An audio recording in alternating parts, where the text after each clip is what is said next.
Carlisle Chang, born in 1921. He started designing with his sister when he was only 8 years old, helping her out with costumes because she was a seamstress and people would come to her to help get their costumes made. He learned paper mache and how to design with her. He actually didn't even start drawing until he was 17, and most of his art was just things he came up with on his own. He would take old pictures and things he found in books about art history, and he would take the ones he liked, and instead of mimicking them, exactly, he would choose scenes from around him, from Trinidad, to paint instead of, Europe or Italy. He began working in his cousin's photo studio when he was 16, and that started him on the path of photography, which is one of his many art forms. He worked photography, painting, sculpture, ceramics. He even took some ballet lessons for a while. Anything creative, he was interested in. He designed and painted 25 different murals all over Trinidad. And this is his most famous mural, The Inherent Nobility of Man, which somehow disappeared. But we went over this in class. And this is the one that was at the old airport and was torn down. He also created costumes for many plays and events.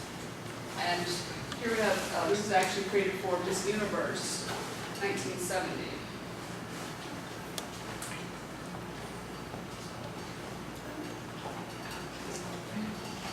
Miss World, sorry. I actually have this in action.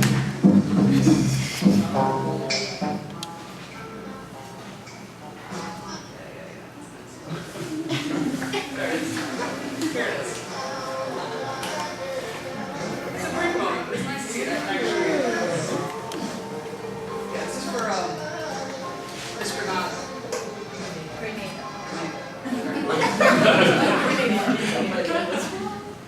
Okay, so we got that one.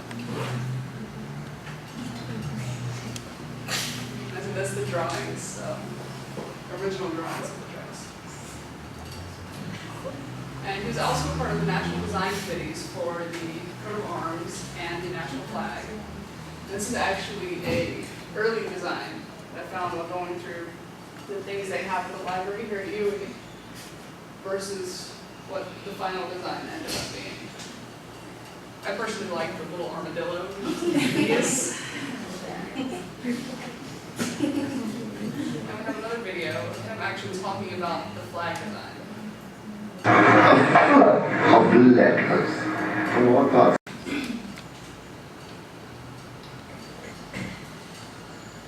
And in the 70s, he got into other things, most notably like handicrafts and interior design. And he established an art studio, or one of the things he developed is these carnival dolls. And these two are two that the library has on display as examples. And as I mentioned before, he was into anything creative. Some of his other drawings that I came across in the research. His first band design was Japan, Land of Kabuki. A couple of examples of costumes. Okay. Japan was in 1964 and designed 20 different bands. This is China, the forbidden city here in the picture. And he faded from the art scene in 1991 when he actually had to sell off a lot of his stuff because he was going bankrupt. And I can only assume that's why there's not much floating around from him these days. And then he died in 2001.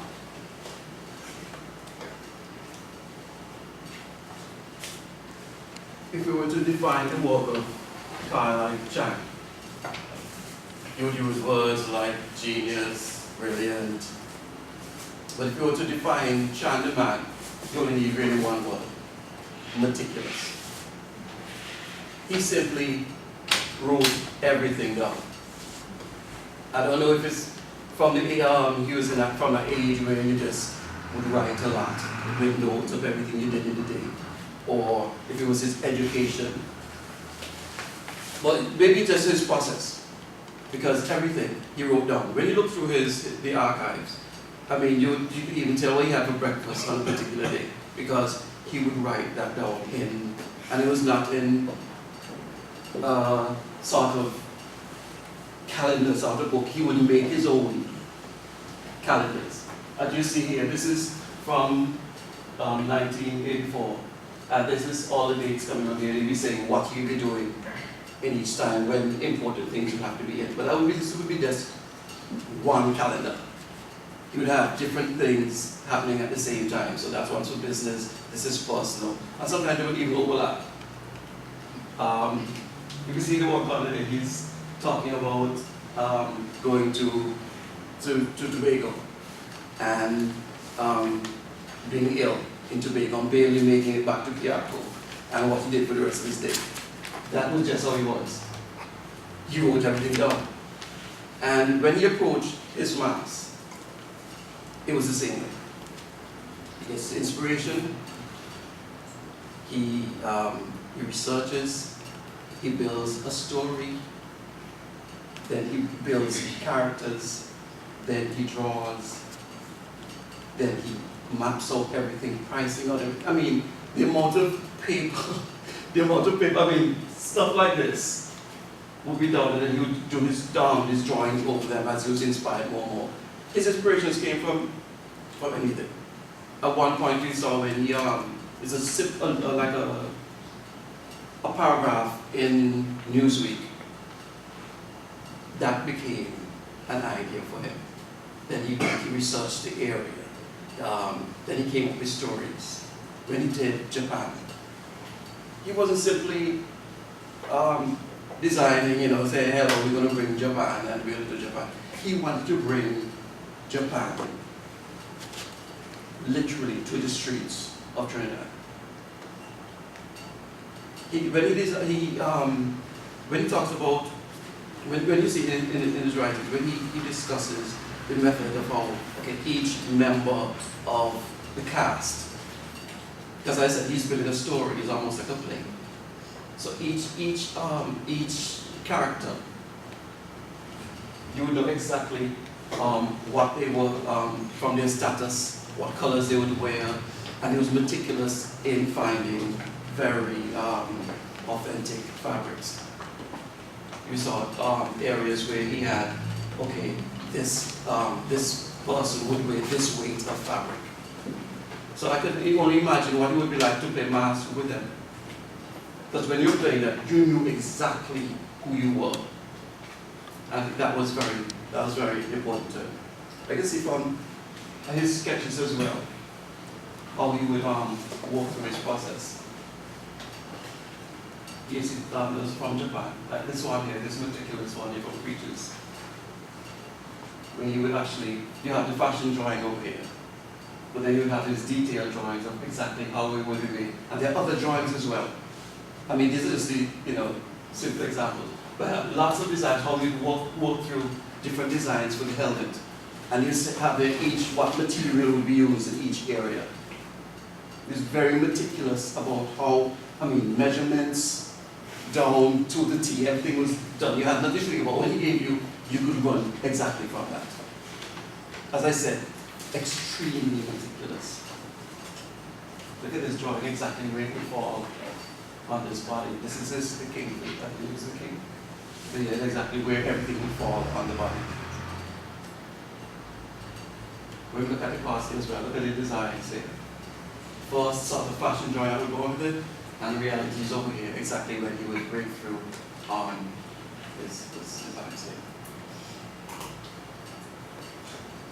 We do have a limitation in actually how many photographs we can have, because the library actually charges you for taking more pictures.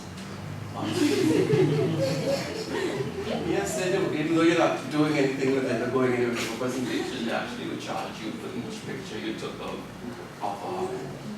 I have to say that. With all that I pay to you, I still have to pay more. I said, when you go through his process as well, each member, just the only other place I've seen this is that when you do theatre, when you're doing stage management or the costume person, they would have on, okay, that character will be wearing this, and that. He did the same thing like this. These little drawings, stuff like that. And these would be repeated. There's no, most of the time he's doing this, there's no photocopy machine. There's no, you're not reprinting this anyplace. He's drawing them all.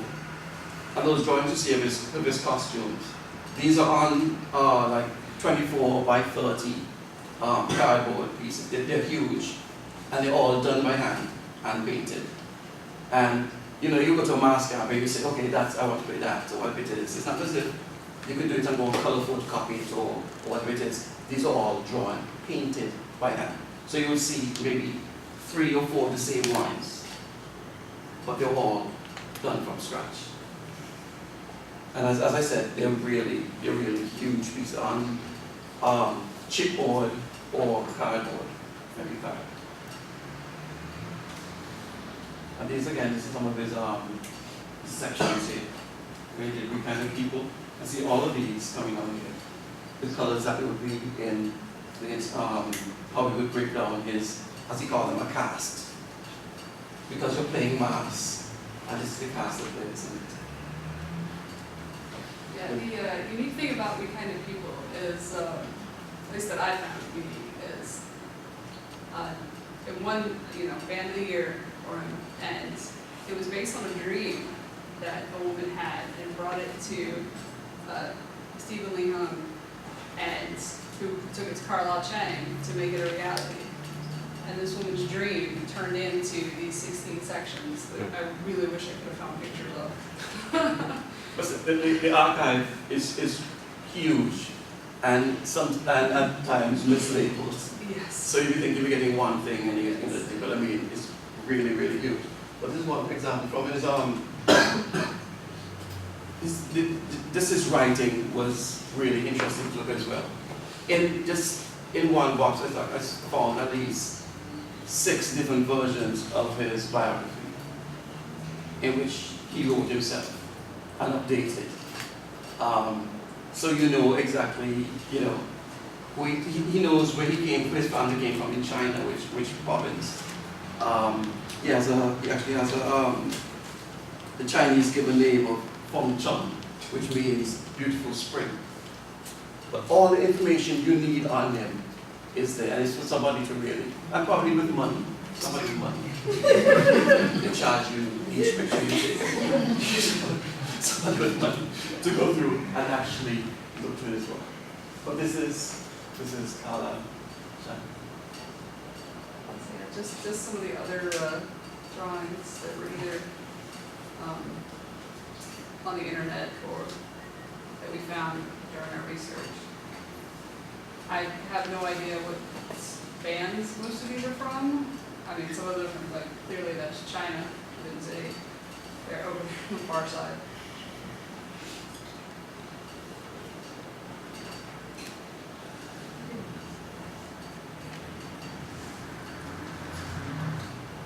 Again, the detail. Yeah, these are all hand drawn and painted in watercolor and acrylics. There's no markers, no.